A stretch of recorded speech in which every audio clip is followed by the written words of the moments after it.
السلام عليكم ورحمة الله وبركاته أصحابتين قالي كسو دوادا channel كينا فضل هدي أنا عصبت سبسكرايب نودي هداهر نول جوكتن لايك شيرتا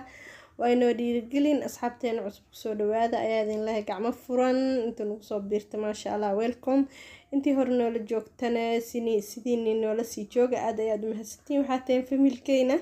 إن شاء الله تعالى ما توحان دون يا مجعشها إناد نقطة قبري ويت جين وما شاء الله قارك دنباه haddii ay jawaabtaadu haa tahay kaala adigoon isticmaalin wax dawo ah wax kaniini ah wax sharoobo adigoon isticmaalin maasha Allah si dabiici ah isku naaxi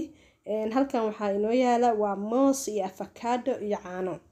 intaas ayaa inaf kuga ah maasha Allah waa fitamiino aad iyo aad maxay ahayd ku kobcinaya maasha Allah caruur iyo ciroolaba ma kala lahan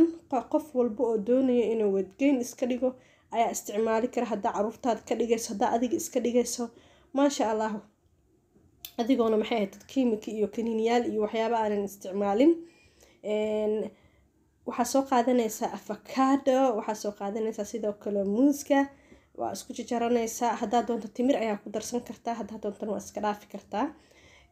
laakiin timirta waxaad uga maarmaysaa dhanka sokorta oo kaleeto sokorta aad uma wanaagsana waxaa ka wanaagsan timirtan oo waxay leedahay timirta sokor dabiici ah marka waxaa soo qaadanaysaa intaas ayaa isku jaranaysaa qalaadada ayaa ku shubaysaa ama makiinada lagu shiido sharaabka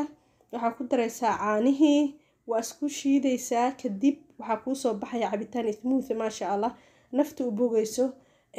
festin caanaha aad ku shiidanayso waa inaad soo qaboojisaa ama aad hadhowti adiga fridge-ka gashataa hadba sidaad jeceshahay inaad gadaal ka qabowsato iyo in markii caano qabow aad ku qasataba jooska adiga leh marka insha Allah taala resultigeedan waad la kulmaysaa insha Allah wax walba oo wanaagsan oo gudaha ka cuntana korkaada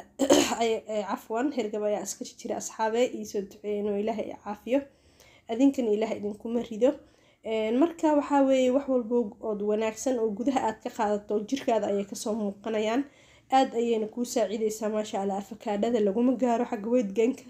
iyo muuska iyo caanahaba maasha Allah si dabiici ah adoo arkaya maxaa ku galiyay daawo iyo kiniiniyaal beerkaaga effect iska sameynaya wax mar walba waxa ka wanaagsan